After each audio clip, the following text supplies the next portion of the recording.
So I now want to introduce our class speaker, Sakina Razik. Sakina began her academic journey at Stanford after 7 years of professional experience in research, journalism, and nonprofit work across Sri Lanka and India with a focus on minority and human rights. At Stanford, she deepened her understanding of the role of rights in conflict, technology, and business.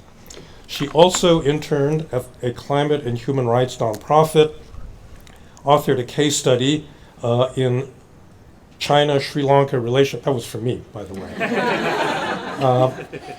And launched a storytelling initiative that she intends to continue beyond graduation. Sakina has been an editor for the Stanford International Policy Review, a member of the International Policy Student Association, IPSA, and was a co-founder of Stanford's first Sri Lankan association. Sakina was nominated by her classmates to speak today on behalf of the graduating class of 2025. Please join me in welcoming Sakina.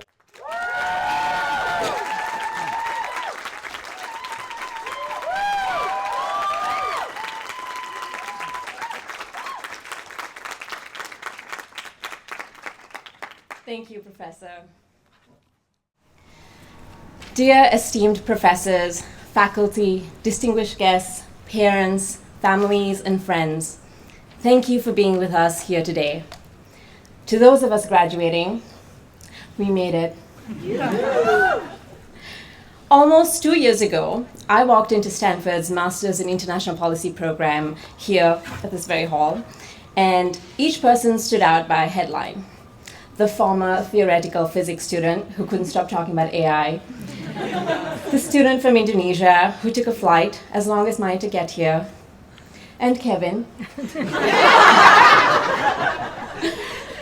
Fast forward, after months of bonding over problem sets, late-night library sessions, trying to get the elusive country X on Professor Shanira's various econ assignments, international travel, visa delays, cooking together on cohort trips, the bios were out the window.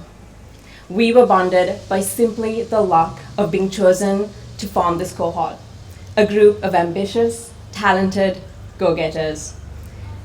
And I mean go-getters in every literal sense, for between Stanford's course loads, this cohort found time to conduct extra research, publish work, build startups, and create community.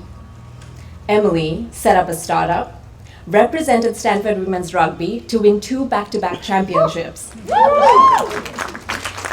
and learned to drive on California's highways. Serena, when she wasn't out surfing, decided that the usual 18-unit course load just wasn't enough. She's graduating today with 2 degrees before she leaves us for Harvard. Helen rarely compromised on her 9 p.m. bedtime, but still found time to be an intern, launch a podcast, and explore trail runs. Samara continued sustainability research while leading Stanford's Hydrogen Club, and Letitia started a civic engagement platform in Indonesia, only second to her primary passion, locating the best food spots wherever she may be. But we are truly more than just a sum of our work. We had our brilliant moments, like the time Alex built a data set from scratch to identify mines in Ghana. And Kevin published 15 articles, I'm sure more, some that won awards, received global coverage. We also had our not-so-brilliant moments, like the time this same duo decided to jump into a lake in Yosemite without any change of clothes and hop on all the way back in Michael's borrowed socks. Chan, career diplomat, pursued a dual degree in the School of Business. He also has an extraordinary talent of being able to sleep anywhere, especially upright in the classroom. Speaking of diplomats taking the occasional catnap, Julie, who will leave Stanford for her next role at Japan's embassy in Pakistan, had her best nap on a safari in Ghana, seated next to me. She cared little for the spotted owl or herds of deer. Our cohort also played multiple roles.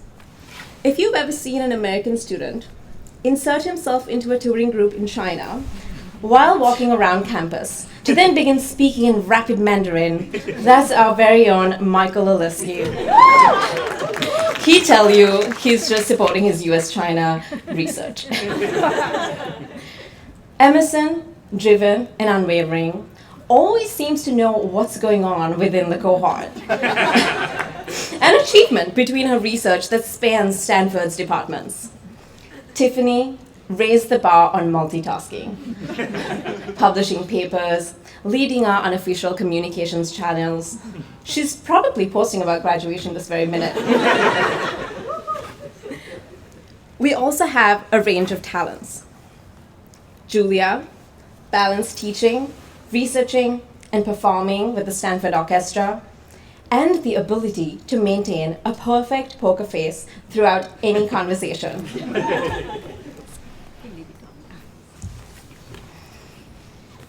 Wei Sung, career diplomat who has led US-Korea Security Cooperation, moonlights as a shopaholic, contributing to the US economy.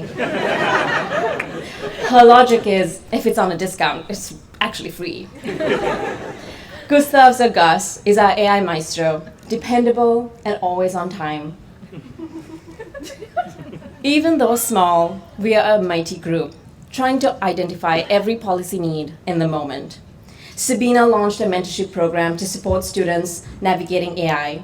Whenever she wasn't running to the every beck and call of Soba, her cat, Anna will soon complement her impressive AI background with a dual degree in environment and resources, while Marco will continue his passion for international security as an intelligence analyst post-graduation.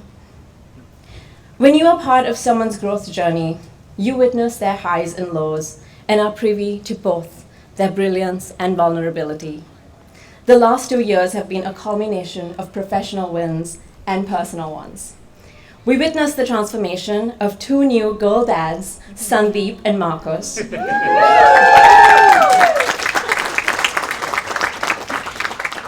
And welcomed baby Genora and Madeline to the cohort.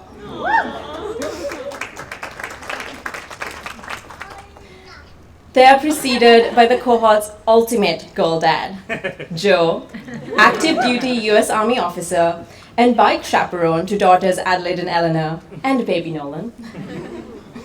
We are also a cohort of rockstar moms. Johanna, mother of 2, co-founded a startup and navigated Stanford as an expecting mom, and Jean, who deepened her work on human rights policy while in a full homework household.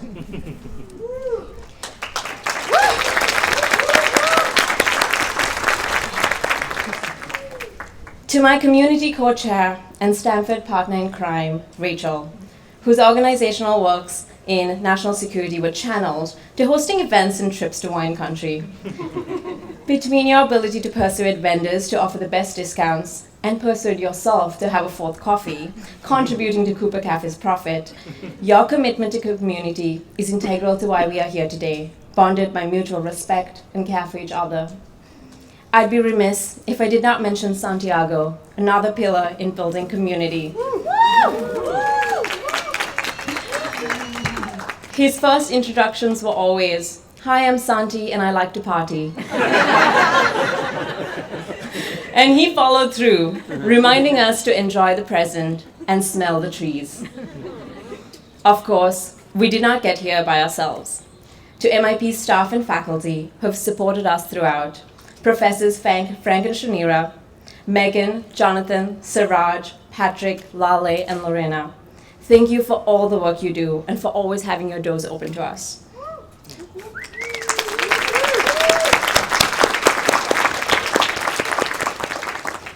Professor McFall, thank you for enthusiastically championing our work and regularly welcoming us to your home. And a shout out to Donna too. To our professors, thank you for patiently guiding us through a quarter system and reminding us that even though we're master's students, we have much, much to learn. To our student association and a special mention to our presidents, Kevin and Emily, thank you for always making the time amidst your busy schedules. I'd also like to take a moment to appreciate many others less visible in our everyday, but vital in keeping our program smooth and running.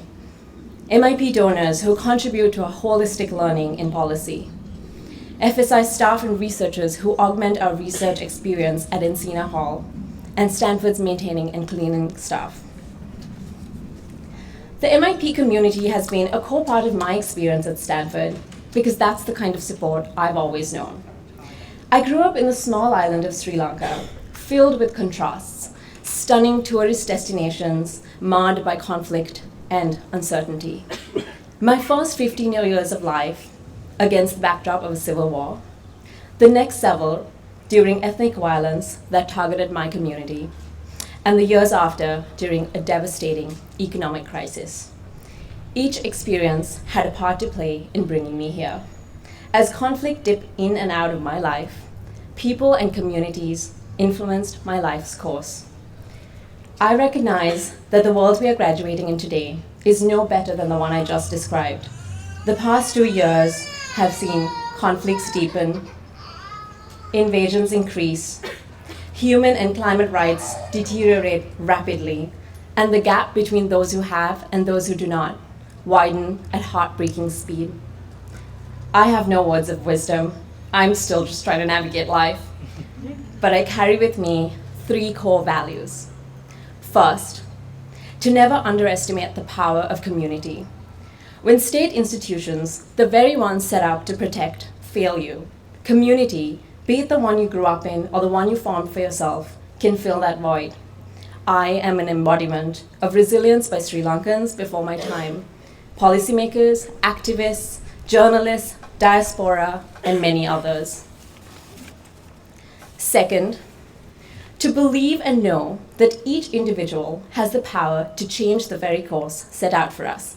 And we, a graduating cohort at Stanford, have a unique set of privileges to do so. My years before flying out to Stanford and the US for the first time were filled with protest. After each workday, I would choose a placard of choice and join 100 of Sri Lankans in peaceful protest.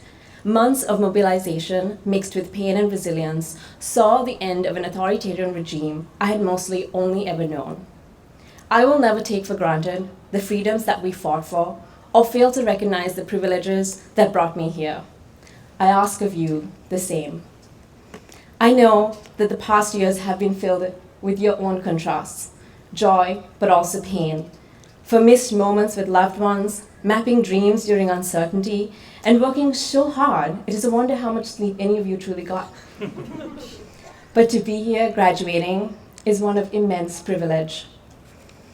I dedicate this speech to all the students who are not graduating with us today. Students in Gaza, Ukraine, Sudan, Myanmar, and other conflict zones. Muslim women like me in Afghanistan without the same choices. And Sri Lankans who have not and still do not have the same choices I do. I also dedicate the speech to all those people fighting for our rights across the world, even closer to our present home today. We see you, we recognize you, and our hearts are with you. My last value that I hold close: let us never deprioritize empathy, kindness, and love in our work and in the people in our lives. To the people in our lives, thank you. We know we aren't always easy while running off to pursue our dreams, but your patience is not unnoticed.